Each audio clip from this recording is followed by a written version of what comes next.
Hello students, I am Vikas Shinde. Welcome to mathematics lecture. Today we start a lesson line and plane for the 12th standard students. This lesson consists of the following concepts. The first, vector and Cartesian equations of the line in the different forms. First, equation of a line passing through a point and parallel to a vector. Second, equation of a line passing through 2 points, that is also known as the two-point form. Second, distance of a point from a line. To find the distance of the point from a particular point. Third is the concept skew lines. In the skew lines, to discuss about the distance between the skew lines. Second, distance between parallel lines. Then the fourth concept related to the lesson plane. Equations of plane. We have to find out the different equations of the planes using the given conditions. So first one, equation of plane passing through a point and parallel to a vector. Second, equation of a plane passing through a point and parallel to two vectors. Third, equation of a plane passing through three non-collinear points. 3 points are non-collinear to determine the equation of the plane. Fourth concept to learn, equation of the plane in the normal form.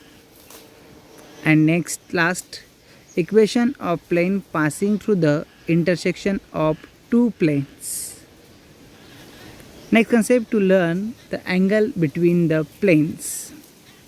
To find angle between the two planes. Second sub one is angle between the line and the plane. Next concept to learn, coplanarity of two lines. Last, distance of a point from a plane. This concept you have to learn in these lessons. So we start with the first concept of the lesson, vector and Cartesian equation of a line. Equation of a line passing through a given point and parallel to a given vector. So theorem 6.1 related to these equations. Statement of the theorem is, vector equation of a line passing through a point A of A bar and parallel to vector B bar is R bar is equals to A bar plus lambda times B bar, where this A bar is the position vector of the point A in which line passes, and the parallel vector is the B bar to the corresponding line. To prove that, equation of line is expressed in the form R bar is equals to A bar plus lambda times B bar. Proof. See the figure. Three-dimensional geometry, x-axis, y-axis and z-axis. Line passes through the point A, corresponding position vector with the origin, that is the A bar. Let P be the any point on this line. Corresponding position vector is R bar. And the one vector is given here B bar. That vector B bar is parallel to the line which passes through the point A, so that this AP is also become parallel to the vector B bar. So let L be a line which passes through A of A bar and parallel to vector B bar. Let P of R bar be a variable point on the line L as earlier expressed. Therefore, this vector AP bar is parallel to the B bar. Already explained geometrically, vector AP bar is parallel to the B bar. So If two vectors are the parallel, concept of the collinearity, one vector is expressed as the scalar multiple of other vector.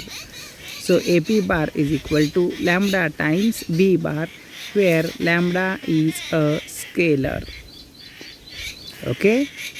After this, the position vector for the AP bar is obtained as the OP bar minus OA bar using the triangle law of addition.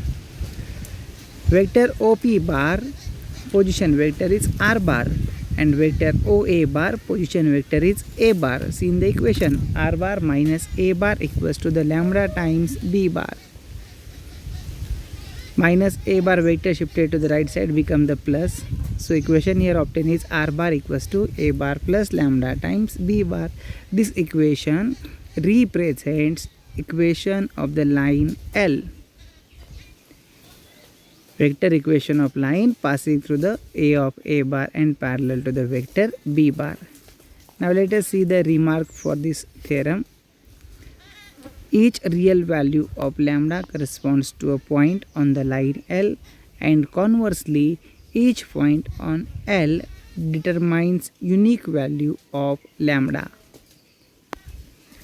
This is the first theorem of the lesson, line, related to the equation of the line passing through the point and parallel to the vector. Next, second theorem, the Cartesian equation of a line passing through A of x1, y1, z1 and having direction ratios A, B, C are x minus x1 upon A equal to y minus y1 upon B is equal to z minus z1 upon C. Now proof of this theorem in the Cartesian form. See the concept. Let L be the line which passes the point A. Last time we have written the position vector A bar. In terms of Cartesian coordinates, coordinates become the x1, y1, z1 for the point A, and line having the direction ratios A, B, C.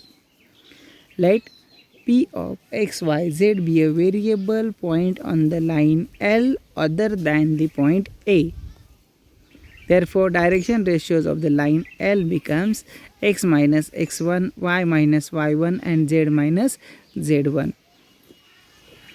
So formula you are known to get the direction ratios of the any line, getting the difference between the coordinates of the point. So difference is the x minus x1, y minus y1 and the z minus z1.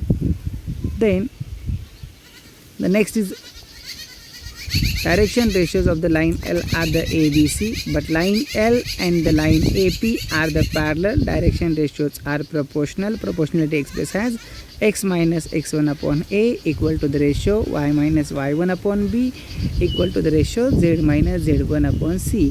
That is the Cartesian equation of the line. Remark here. In Cartesian form, line cannot be represented by the single equations. So here we obtain the ratios and all three ratios are the equal. So a line equation is expressed in terms of the ratios, not the one single equation. The equations x is equal to x1 plus a lambda, y is equal to y1 plus lambda b, z equal to z1 plus lambda c are called as the parametric form of the Cartesian equations, where lambda is a parameter. The coordinates of the variable point P on the line R. P coordinates are x, y, z, but x means the x1 plus lambda a, y means y1 plus lambda b, and z means z1 plus lambda c. So these are the coordinates of the variable point P. The next one is corresponding to each real value of the lambda, there is one point on the line, and conversely corresponding to each on the line there is unique real value of lambda. The simple meaning is for the any real value of the lambda we get the 1 point, and for the 1 point on that line you will get the only one value of the lambda, that is the unique. And the last one is in place of direction ratios A, B, C, if we take direction cosines L, M, N, then the coordinates of the points will be x1 plus lambda L, y1 plus lambda M plus Z plus lambda n.